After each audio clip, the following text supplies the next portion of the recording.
Hello and welcome to Newswire. I'm Ayza Omar. Today we'll be talking about what's been going on here with the S-400s between US and Turkey. Now, the Russian-supplied surface-to-air missile system known as the S-400s have been arriving in Turkey since Friday, and the US is not happy, to say the least. In fact, it's been 2 years since Washington, D.C. has been warning Ankara from purchasing the defense system.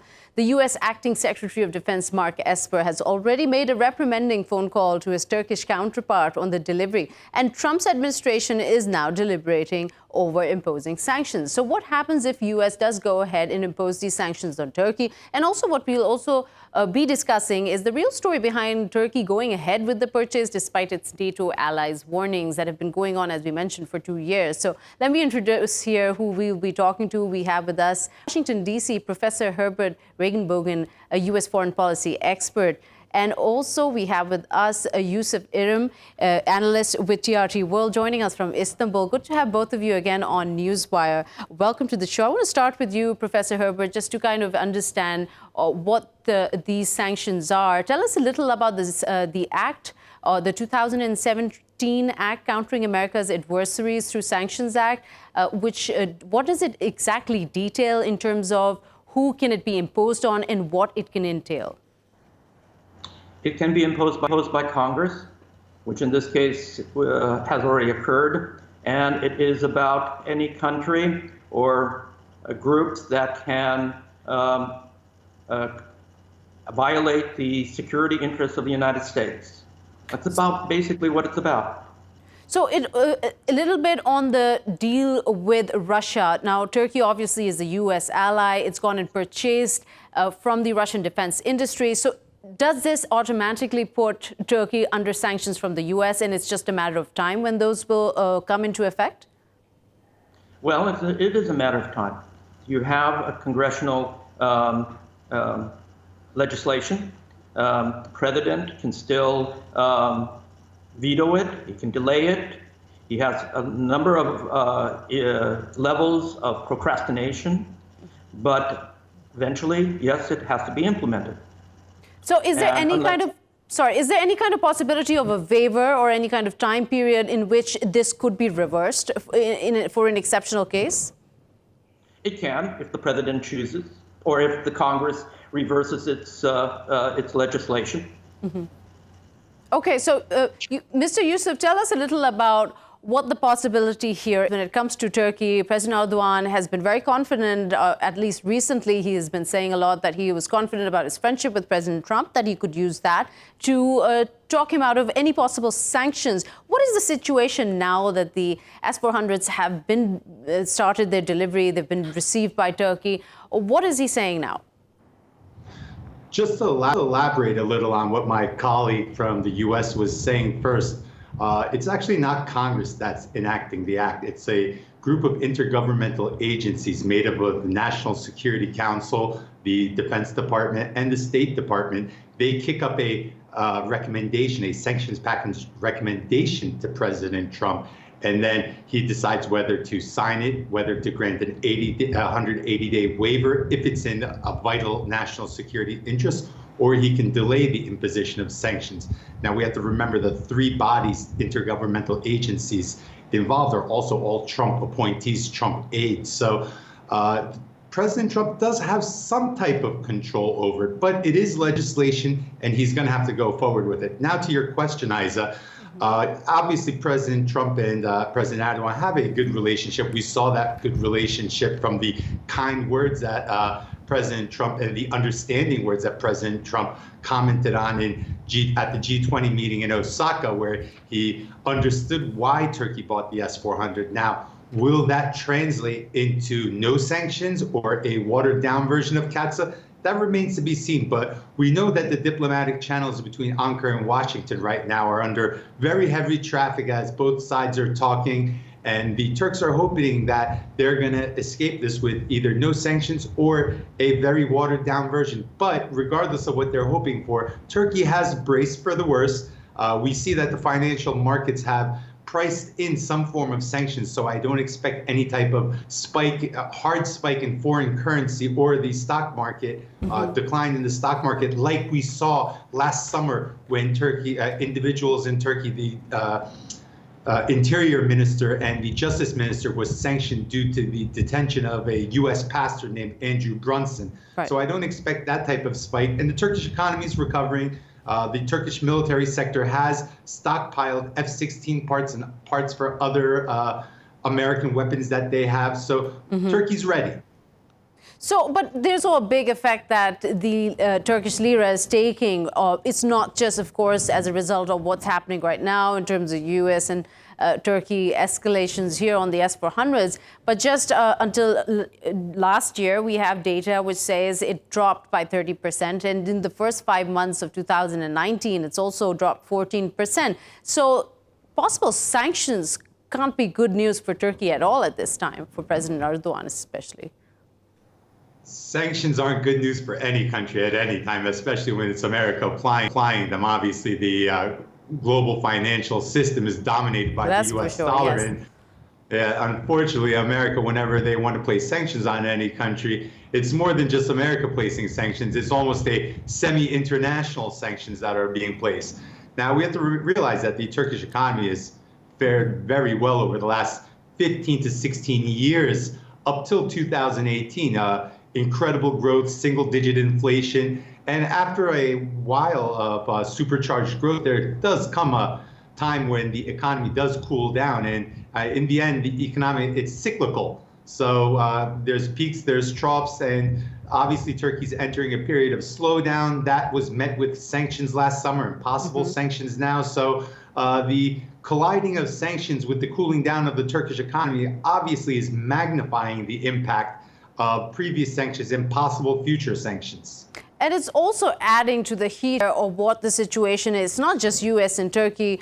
And Professor Herbert, if we could get your take on this, it's also an opinion amongst Pentagon strategists that this is Russia's doing to sort of divide NATO, to get in the middle of it and bring on the sale of S-400s is basically messing up relationships with the U.S. and Turkey. What's your take on this? Is this Putin's long-term goal? Yes, this is his strategy. And as such, it is a policy to divide and conquer. The issue here, and this is also the most important part of these sanctions, is how it affects NATO and the stationing of nuclear warheads, although that's unofficial, at Anshalik or in Adana. These are two cardinal issues of security. And critical security means if Turkey does this, who will be the next country? So this is a very prime interest of the United States to send a message. But Professor Herbert, it also brings into question then when Turkey was looking to its ally to purchase the Patriot system, the equivalent of the S-400s, the Obama administration wasn't keen on it at all. The deal didn't go through. And this was something obviously that President Trump knew of, and he could have done something about it when this, last year he was instead threatening to impose sanctions on Turkey for going ahead with S-400s. Let us be clear. The Obama administration offered the agreement, and it has been repeatedly offered and rejected by Turkey because the provisions that Turkey wanted is to produce the parts for the Patriot. And that was what was rejected by the United States. Like it's doing for the F-35s. No, this was for the Patriot. No, but it's also doing it for other systems, isn't it? Turkey is part of producing parts for like the F-35s. So it was refused to... You're right. For the F-35, the security issue was not as high as in the case of the Patriot. The Patriot missile has a higher degree of secrecy, at least in terms of how the U.S. government offered the contract to the Republic of Turkey.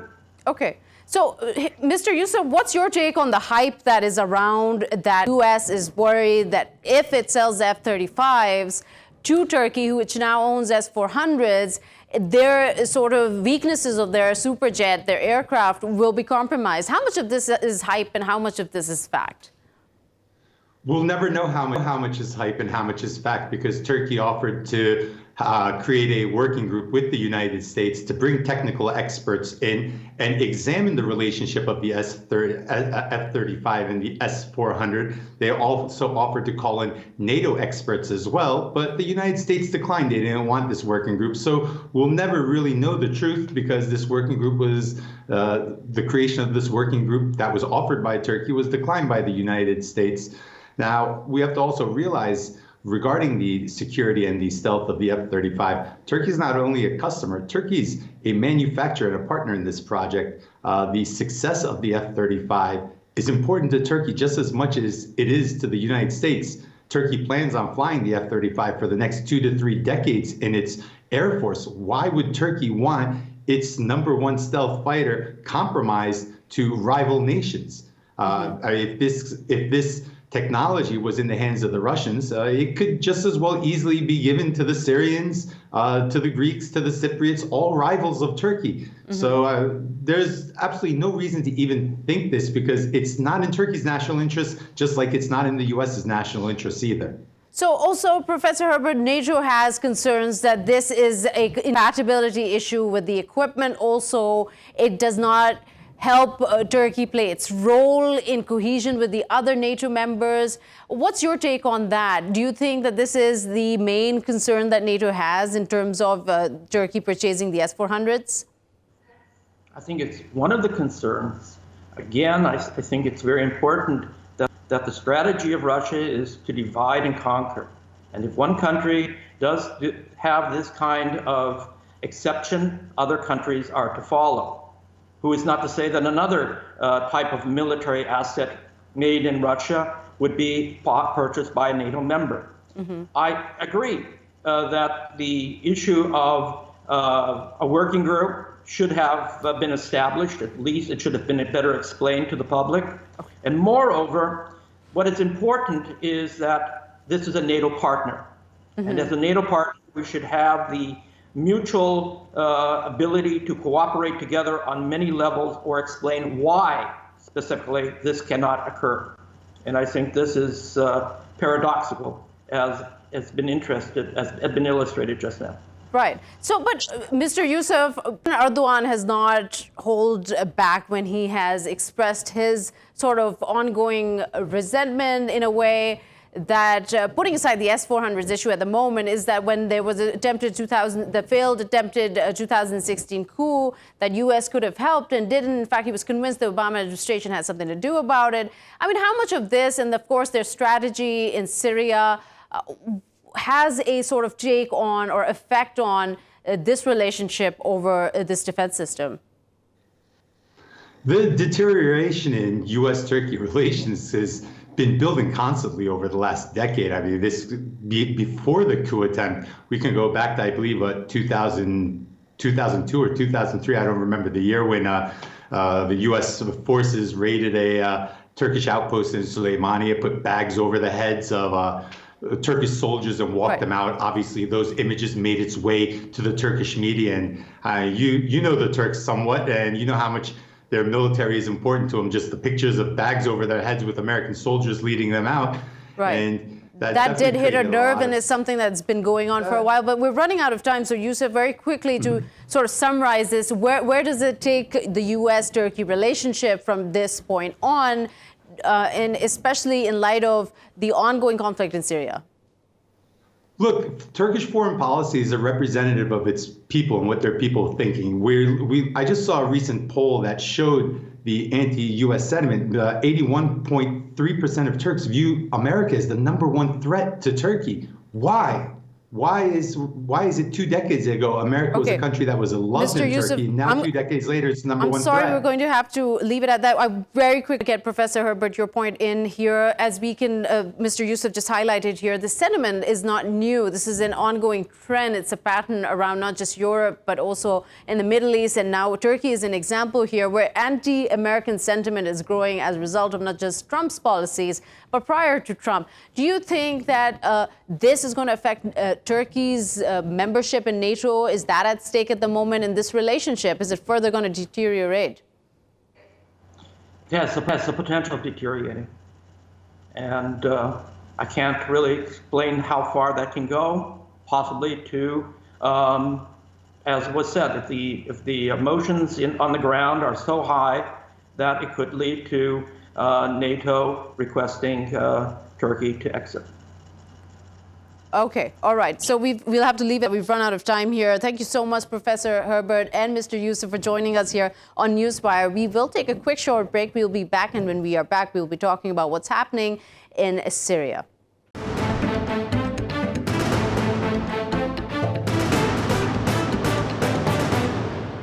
Welcome back. We were just talking about how things are heating up between the U.S. and Turkey over the S-400 purchase from Russia. But now we're moving on a little south towards Syria. We're going to talk about the Idlib offensive, which started back in April 30th.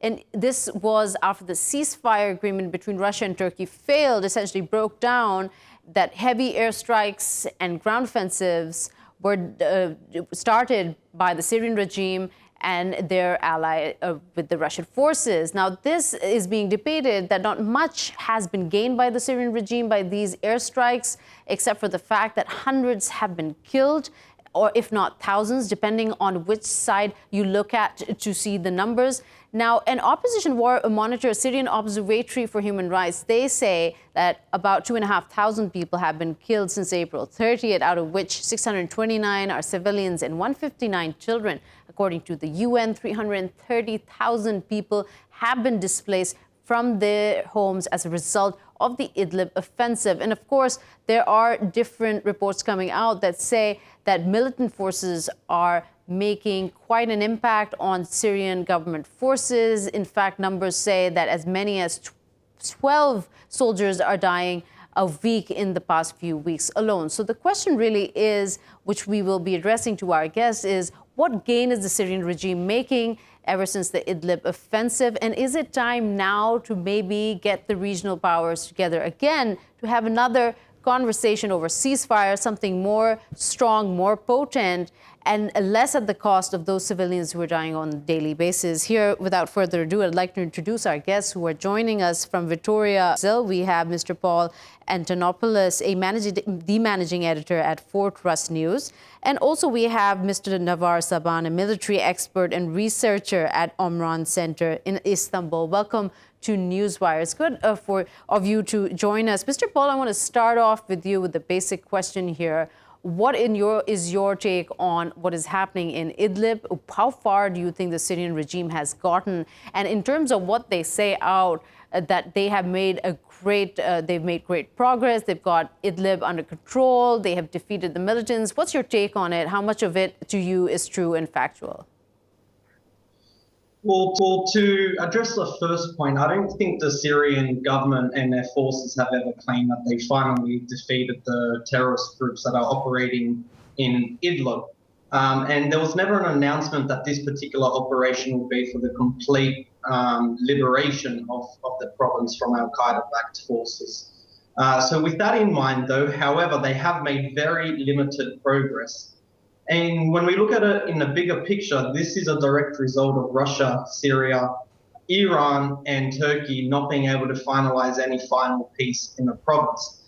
However, we got to look at who the majority of the forces are operating in Idlib province. And the undeniable fact is that the overwhelming majority are al-Qaeda affiliated. And with this kind of ideology, we can't expect them to want to come to a final peace solution. So this makes it all the more difficult. Unfortunately, there has also been no successful deal to evacuate the civilians from the battlefronts or close to the battlefronts. And this just makes the situation so much more complex when we're trying to look for a final peace solution. So the initial stated goal was to move the battlefronts, and they've only found limited success in this. And there's a variety of reasons for this. One is that the only major force of the Syrian army is a 4th Mechanized Division. My apologies. The only major force right now are the Tiger forces that are leading the operation in Idlib, and they haven't been backed up yet by the elite 4th Mechanized units or the Republican Guard. So it's still very, very limited in its scope. However, the anti-government forces have successfully managed to keep the pro-government forces from advancing any further. What's interesting here is that it has an ally in Russia, where there is absolutely no dearth of resources to put into this war in terms of military and equipment. And here I want to bring you in, Mr. Navvar. What is, in your opinion, that the military and the Syrian regime has not made that kind of headway after all that has gone? It's put those people through, those 3 million people in Idlib province through in the past 2-3 months. So basically what's happening right now in Idlib, the Russian and the regime thought it's going to be an easy operation for them. After the fail of the last Asatana, there was no conclusion between the countries, Turkey and Russia. The Russians started this operation, but they have a lack of manpower on the ground. So they failed, just like your guest said, they failed achieving an actual victory, or at least a significant one. You are talking about an operation since 30th of April. And until now, they only gain around 80 km square, which is nothing compared to the amount of raid that's happening from the Russian side and also from the regime side. Okay. What's happening right now? The civilian inside Idlib and even the opposition forces, they know that basically they don't have a B plan. That's why we see some kind of unity between the opposition and Hayat Tahrir al-Sham, for example. They share the same operation room in some front, and even civilian, they are in a way motivating these factions, because basically there is no B plan for them. When this operation, similar operation, happened in Dar'a or Eastern Ghouta, people were able to go to evacuate their home to the north. And now basically they don't have a B plan. That's why you can see this kind of defenses, you can see this kind of atmosphere between the civilian. And honestly, the regime and the Russian made it very clear that they don't care about the fate of the civilian. They only their PR stunt is going to tackling only that they need to eliminate any extremist group inside Idlib. But some analysts argue that the priorities here are not Idlib anymore, what is happening on the ground. In fact, they're not even interested in controlling the rebels on the ground. Mr. Navvar, very quickly, if I could get your take on this, is there any kind of credibility, or is there any depth to this statement?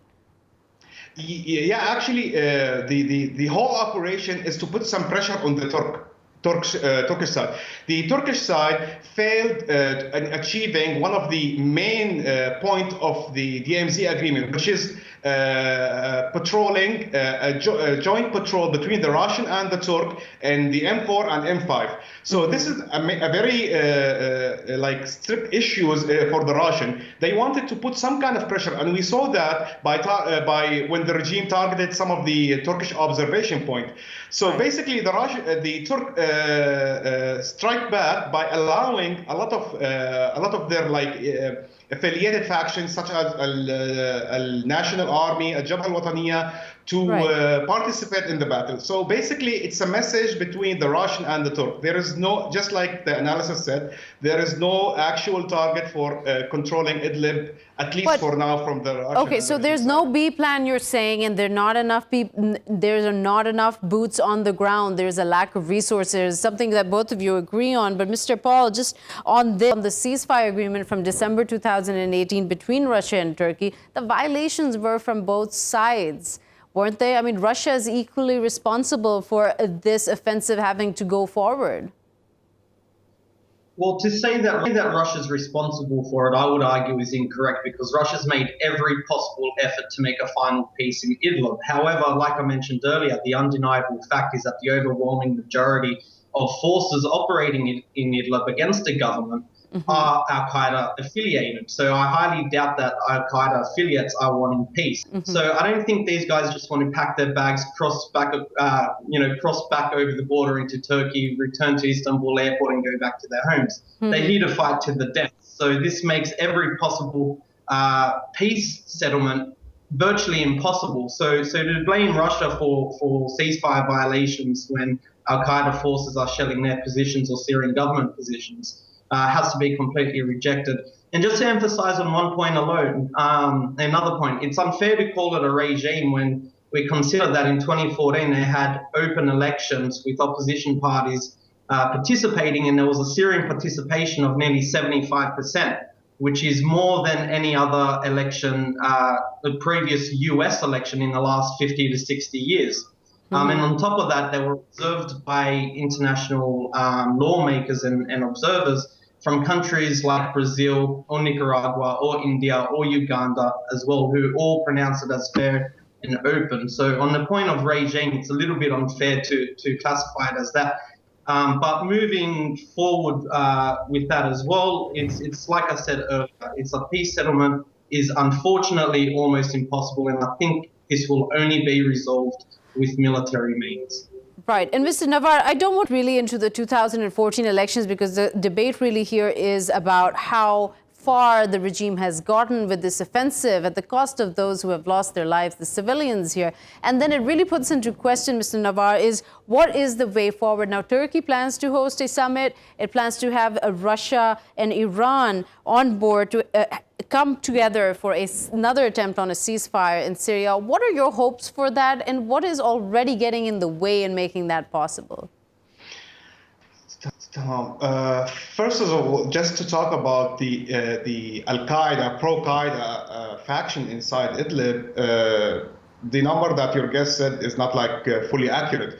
If we are talking about the group that are being as an obstacle for any upcoming ceasefire, you should talk about also the Iranian-backed militia from the regime side. You should talk about the Iraqi militia in southern Aleppo, in Aleppo city, in northern Hama. All these factions are an obstacle for any possible ceasefire.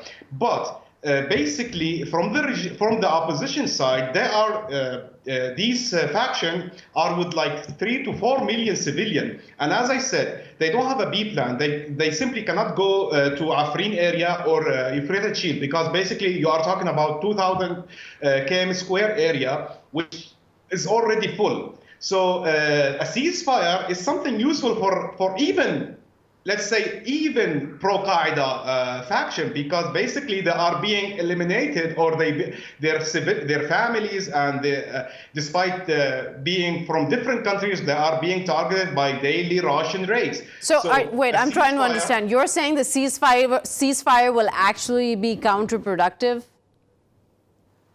Yeah, the ceasefire will be something. They are talking basically about a ceasefire, and right. If you notice that the fronts now that are operating is only in northern Hama, Sahl al-Ghab, there is no operation. Southern Idlib, there is no operation. Western Aleppo, there is no operation. Here's the problem with that argument here, and I'm going to bring in Mr. Paul here. Mr. Paul, if I can get you in, that already the situation in Idlib is so bad that it is conducive, and it is turning out to be a planning area of all the militants and the extremists, especially Al-Qaeda affiliates, on attacks to other countries from Idlib. So it doesn't help that there isn't a ceasefire. Idlib is, as all the battles with the regime are taking place on the edges of the province, not in the heart of it. Is that something that you agree with, or do you want to add to that?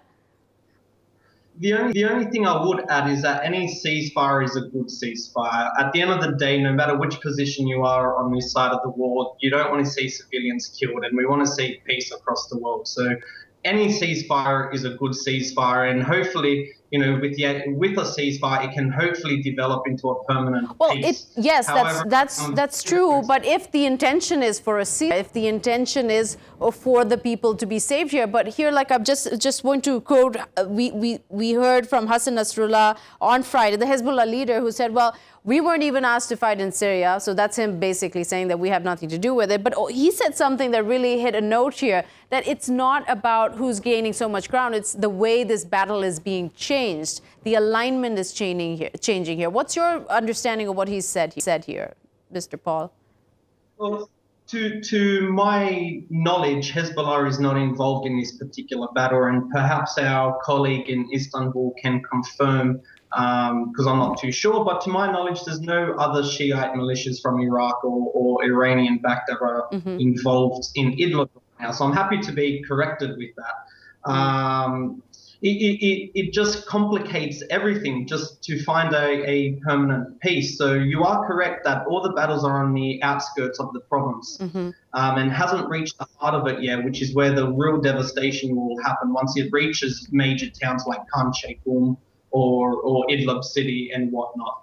Okay, so we're running out of time, but I want to quickly get Mr. Navvar, your comments on this, on Hezbollah having nothing to do with this war here in Idlib, the Idlib offensive, and also whether everyone is aligned to bringing a ceasefire, has the same intentions. Yeah. If you want to compare Hezbollah participation in this battle with all battles such as Aleppo City, Eastern Ghouta, there is a huge difference. Hezbollah is available, have a presence in this battle, but it's not a significant one. Basically, in Al-Biqa, they received a couple of injured fighters from Hezbollah in the last month, but still, the main issue here, the thing that we're gonna tackle is that the presence of Hezbollah is limited, not like all battles. And the Iranian-backed militia, they are in northern Hama, they are depending on local Iranian-backed militia, such as LDF, local defense forces, such as Al-Imam al-Hussein, which is a mixed Iraqi-Syrian faction, is part of the 4th division. Something very important, the Iranian, what they actually did in 2018 and 19, they integrated all their faction within a structure of the regime, either the army, either the security forces. So it's very difficult to track their participation in these battles. Okay, I'm sorry, we'll have it at that. We've run out of time here, but thank you so much, Mr. Paul and Mr. Navvar, for giving us your take on what is happening here in Syria. With that, we'll take a quick short break. We'll be right back.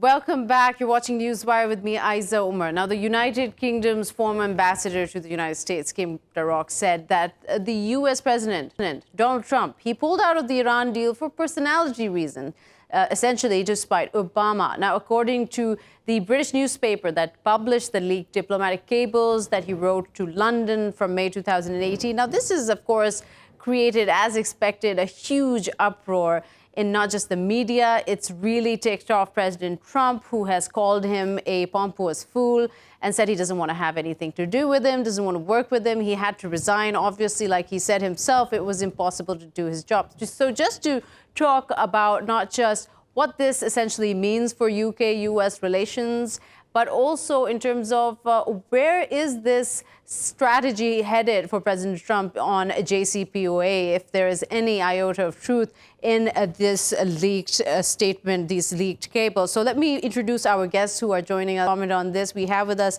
Mr. Paul Krishnamurty, an analyst who's joining us from Manchester. And also we have with us Joaquin Flores, director of the Center for Syncretic Studies and the editor-in-chief of Fortress News from Belgrade. Welcome to both of you to Newswire. I want to start with you, Mr. Paul, of what this development essentially means to you in terms of could this be, is there some kind of truth do you see in it that this could be despite Obama? Oh, it's absolutely part of it. I'm surprised to some extent that people are surprised. For example, if you were to look across, first of all, Trump was always consistently against the Iran deal, as were all Republican candidates, and so were his donors. But if you look at what they're doing across various policy and the way the administration operates, Michael Lewis's book, The Fifth Risk, lays it out very well. They're not interested in policy experts, and they're not particularly interested in policy detail. Most of the actors in the Trump administration are in there to be partisans, to weaponize things against the Democrats. So the departments were often staffed with people who literally came in looking for something bad about Obama to expose. Now, with Iran, Trump has been, and the Republicans pretty consistently are overwhelmingly pro-Saudi Arabia and Israel in any position they take. So they were against the Iran deal, so would Republicans be. Okay, so Mr. Joaquin, have your take on this. I mean, obviously, it's bad news for the ambassador who had to resign. But again, like our guest said, Mr. Paul, it should be no surprise. President Trump had, even before, like when he was campaigning, always criticizing of what Obama did, especially in terms of the JCPOA. But for you, what does this essentially mean? Does this highlight anything specific in terms of what Trump's policy is, and not just with Iran, but everywhere else, how he approaches countries that don't really sort of take on to him immediately or don't sort of, follow through?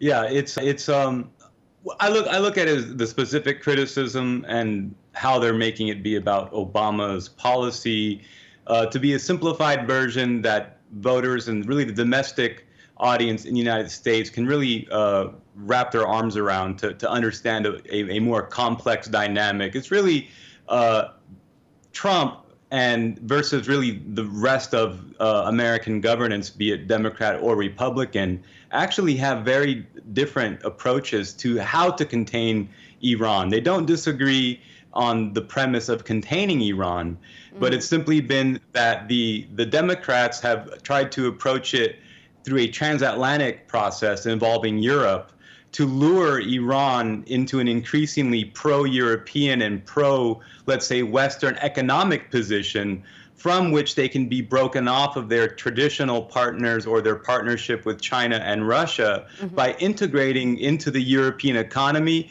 but only on the proviso that that's done in a way that the Americans can benefit from. So insofar as Anglo-U.S. relations are strained and EU-U.S. relations are strained, Trump is, of course, saying, well, let's kibosh the JCPOA and make it difficult for everybody. And not only that, but also, Mr. Paul, to get your comment on this, does it also maybe highlight that there was really no strategy? Since it seems really concerning that when President Trump goes in, saying that I'm withdrawing from the nuclear deal because Iran hasn't been following the condition, it's been violating all the terms. And then there's pretty much the same thing going on, where it's threatening Iran to come to the table, but leaving it absolutely no breathing space. Does this situation exposes Trump and his lack of strategy? Absolutely. I don't think he has a strategy on very much, to be honest with you. I mean, if you follow what's going on week to week in American politics, there's no strategy on his wall. There's no strategy on the citizenship thing that he just lost. There was no strategy with the state of emergency at the border. Everything is partisan, short-term politics, and it's like an information war, right? Now, with regards to whatever the motivations are with the Iran deal, as I say, one, it was to please donors and to please allies. And also, Joaquin was right that the Democrats and the Republicans have a different strategy. But I can't help but think that this is as much about protecting other countries' interests. If you take American foreign policy towards the EU, it's they've fallen in line with Vladimir Putin. Now, as we just heard, if the Iran deal fails, that's bad news for European Union and the Western border. So perhaps that's why he's doing it. Okay, and that's why he's doing it. But also at the same time, let's go back to what Kim Darroch said. He said, some of the things in these leaked cables said that Trump is uniquely dysfunctional, that everybody, his team, is always fighting with each other. They don't know what's happening, what's going on the ground. There seems to be a lot of inexperienced individuals who are sort of in part taking on jobs that are way above their sort of mandate or what they've been through. So it really brings into question here of what is happening, how Trump deals with Kim Jong-un on one side, and then how it deals with Iran, because essentially while the conversation was about, oh, you're violating the JCPOA, it all came down to the ballistic missiles and a threat to Israel. And Mr. Joaquin, I'm asking you this question. Is this, again, a kind of more subtle approach to a strategy that we are not yet sort of understanding? Or this is him just shooting in the dark, having favorites? So the American economy faces a number of endemic crises, which are a result both of its overprinting of money through fiat currency and through a trade imbalance, which it is also experiencing, it claims, with Europe. And so Trump has tried to renegotiate really the trade balance with Europe, and it's using the Iran deal as leverage to push Europe to make concessions on U.S.-European trade, so that then Trump may go back and revisit an Iran deal that, as Mr. Paul so correctly pointed out, is also good for the EU. Now, however, and I think this is something that he was touching on, but maybe felt some pressure not to say, so I'll go ahead and say it. Yes, Trump is appeasing his Israeli allies in the region by doing this, kiboshing the JCPOA. But that doesn't mean that this is something that can't be saved or salvaged in the last minute of this movie. So I think that really what we're seeing is that Trump has a history, and one of his strategies is that if he's unhappy with what his allies are forcing him to do, he gives them what they want, and maybe even too much of what they want. And they might even drown or suffocate in what they've asked for. So there's a famous saying, be careful what you wish for. And I think Trump is a really interesting character, because what he does historically in his presidency, what we've seen the last number of years, is he'll give an ally too much of what they want. I don't really think that Israel thinks that it's very smart to push Iran into a position where they could reach nuclear enrichment levels that can enable them to build a bomb. At the same time, the Likud party has built their entire platform on the fear that that Iran may acquire a nuclear bomb. So this is all very, very strange, and I think that it makes a lot of sense to say there doesn't appear to be a strategy, but I think there is a strategy, and it's about wrestling something both from the EU and getting the EU to put some pressure on Israel, a very difficult task indeed. Do you agree with that take, Mr. Paul? Do you want to add to that on what Mr. Joaquin just said? I think that amongst the more intelligent Republican strategists, that's very possibly what they're trying to do. I don't believe that Trump and most of the people in his administration and the people around him know what they're doing in regard to anything. And it wouldn't surprise me at all if they're simply railroaded into a position that they could later be railroaded out of. We've seen many, many U-turns on domestic politics, for instance, when strategy backfires. So perhaps that will happen. My instinct is that the Trump administration generally, with foreign policy, we're just going to see constant chaos and division and stalemate for another year and a half, and then we'll get a different president. Right. Okay, so Mr. Joaquin, we're on last minute here. We're trying to wrap up very quickly, but still trying to get a handle on how this could move forward, considering what is happening in the region here. It's not just about Iran here, where there's a lot of heat, and on the other side, there's North Korea, who is being courted around and, very friendly ties. Turkey is getting a lot of heat from the U.S. How do you see this moving forward, and how much of this is the campaign, the election campaign 2020 that is ongoing for Trump? So moving forward, all we have to do is look at how, for over a decade, a number of Italian and Swiss and German energy consortiums have been lobbying the EU, lobbying Brussels to allow Iran to have an energy pipeline in transit called the Persian Pipeline to export Iranian energy to Europe. So this is something that has been on the table for over a decade at least, in which everyone's lined up behind, except the United States is not going to allow it to happen, and they're going to use Israel as an excuse to keep it from happening. But there is a way forward. It simply means that Europe is going to have to pony up or make some kind of deal with the United States under this present administration, or wait it out and maybe a different president will get elected in 2020, and that relates to the next part of your question. So this is going to continue to be a campaign ploy, but as we know, AIPAC and Israeli lobbyists have a tremendous influence over the U.S. Congress, and they are now at odds with the EU and with the otherwise inclinations of both Republicans and Democrats. So this is going to create a big, big mess, because AIPAC has this considerable weight. They don't want the nuclear deal in its present form. Right. Trump doesn't want the nuclear deal in its present form. So this is the exciting part of 2020. It's definitely going to be politicized. Okay, thank you so much. Unfortunately, we have to leave it at run out of time. Thank you so much, Mr. Paul Krishnamurty, joining us from Manchester, and Mr. Joaquin Flores from Belgrade. And that's all the time we have for Newswire today. We will see you tomorrow with a new set of ongoing issues in the world, bringing you the latest. Till then, goodbye.